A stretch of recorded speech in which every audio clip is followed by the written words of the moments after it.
Everything is Pepsi. They create themselves and they destroy themselves. It's cyclical. Pepsi is everything. Everything is Pepsi. Their power is Pepsi. They draw it from Pepsi. They are Pepsi. Everything is Pepsi. Hello and welcome to our program. Today I have Toby here. Can you tell us your last name, Toby? My last name is Pasternak. Toby Pasternak here. And he certainly is an interesting specimen to be interviewing. And the reason is because he seems to have a very delightful obsession with Pepsi. I'd like to comment that this is not an obsession. It's more of... I'm not obsessed with Pepsi. It's a very good thing, and it's an amazing addition to my life and the life of anyone who experiences it. It's not an obsession. It's as much of an obsession as you like water. So Pepsi is to you what water would be to a normal person. Yes. Yes, correct. So how did you acquire this fascination with Pepsi? Yes, that's a better word for it, fascination.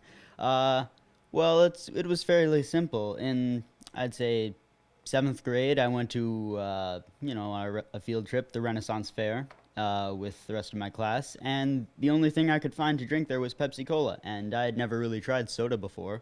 So I gave it a shot, and I was enlightened. I transcended my state of existence and became something new, something better. That's always good. All right. So Coca-Cola, alongside other companies, has been accused of funding right-wing terrorist organizations in Colombia. Do you believe these accusations, and do they surprise you? Well, these accusations, I don't have any proof for myself about any of this, so I don't believe in them 100%, but I'm certainly not surprised by the accusations. Coca-Cola has been accused of many different things before, and I certainly don't support any of them. It would not surprise me if they would make a leap such as this to do something terrible. Some people might call this fascination of Pepsi that you have sort of like a cult or a religion of some sort. Do you think there is a religious aspect to Pepsi, or do you have a religious fanaticism surrounding it? Well, I do have some religious organization that I've constructed. It is still in the making, but we have our beliefs set, and I wouldn't call it a fanaticism, because that has negative connotations. We are peaceful, and we are just like any other religion that isn't that you can think of that isn't one of the, So based on what you've just said, I'm kind of getting the feeling that you're a polytheist, and so you mentioned 7 gods. Can you tell me the names of these gods? Well, I am only a mortal, so I can't know the names of all the gods. I know the name of the god of creation, the god of destruction, and arguably the most powerful god of judgment, Shabush, Majat, and Gethys. And how does this belief system relate to Pepsi? Well, these beliefs relate to Pepsi because the 7 gods, not all of which can be known to man before they ascend, another detail of the religion, but all of the gods essentially aren't made up of a certain fabric or, just as we see that table over there is made of atoms, the gods are made of Pepsi. So a lot of religions have an afterlife, and obviously a fascinating religion such as this no doubt has many theories on things such as what happens after death. What do you think this religion says happens after you pass on? The afterlife is a very delicate topic in any religion. I have not seen it, but we do teach that there is something after we pass from this world. Now, we admit we're not 100% sure what happens, but we know we are united with the 7 in the end. So, obviously, you have a lot of information about this religion.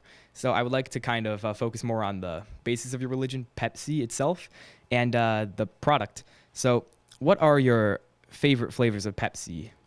My favorite variants of Pepsi Cola, I'd say my favorite would have to be vanilla. I mean, in the eyes of the gods, they're all equal, but I am not a god. So, I'd say vanilla is the best.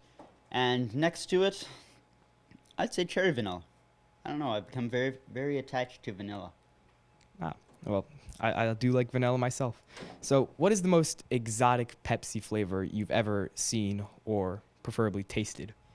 Well, the most exotic I've ever seen or heard of is ginger Pepsi. Now, I'm going to try to acquire this, but they sell it in Turkey and not in the US. So, I might have to, get it shipped here. But the most exotic that I've ever had would have to be blueberry. It is extremely potent and strong, far beyond that of normal Pepsi variants, and I enjoy it very much. So, how do you acquire these very, underground Pepsi flavors? Are they just like at the local store? Do you have to order them from somewhere? Well, the ones that I can get are at Target. Yeah. Obviously, I assume acquiring all this Pepsi. How much Pepsi do you drink, by the way? A lot. A lot. I mean, on a daily basis, I drink at least one or two a day. But I can go a lot more. So, I assume that during your travels and adventures, you have encountered a restaurant that has asked the question, is Coke okay as opposed to Pepsi? What do you do when someone offers Coke as opposed to Pepsi? Well, when I'm offered Coca-Cola at a restaurant and they do not have Pepsi, I immediately, respectfully but firmly say no. Because you don't want to be rude, but it's unacceptable to drink Coca-Cola. Now, depending on what kind of restaurant it is and how good their other non-soda beverages are and their food, I will either stay or leave. If they're not good enough, then I'll leave, because not having Pepsi is usually a deal breaker. But if it's a really good restaurant, then I might stay and just not drink anything. So, based on what you've said throughout the course of this interview, obviously it's been very interesting, your obsession with Pepsi, and I totally understand it and respect it. But obviously, that being said, Pepsi is not physically, at least, one of the healthiest beverages on the market. So, do you have a plan as to how you can keep your young, vigorous form and still consume all the Pepsi you desire? Yes, I do. Since you are correct in saying that Pepsi is healthy for you spiritually and mentally, but it takes a toll on you physically because not we just can't handle it. Us mortals can't handle it. So what I do is I exercise frequently. I do my best to eat well and just do everything I can to keep myself in shape, but also drink Pepsi. They balance out, and here I am, like this. Ah, yes. So Coke has a large monopoly over the beverage industry, obviously, lots of products, and even the food industry itself. How do you avoid any brands that they themselves own, and if at all?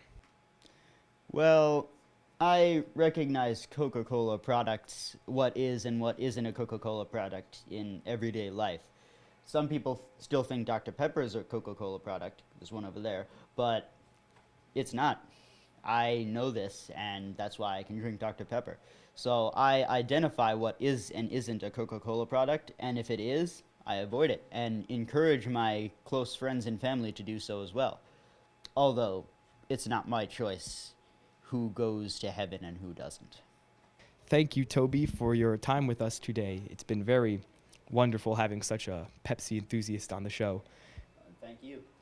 Yes, please do not drink Coca-Cola to all our viewers at home. It would make Toby big angry.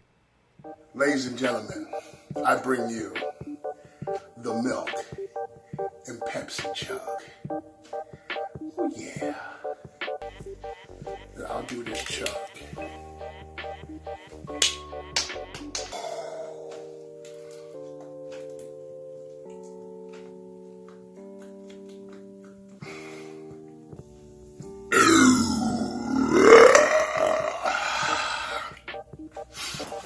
Now, I have to add milk to it. Ooh-wee. Oh my goodness.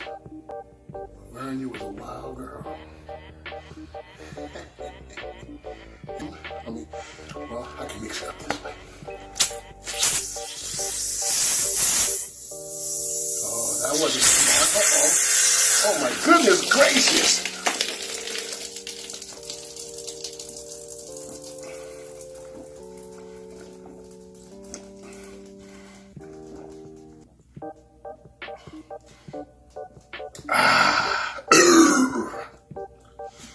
Man, that wasn't smart at all. Still some left, folks.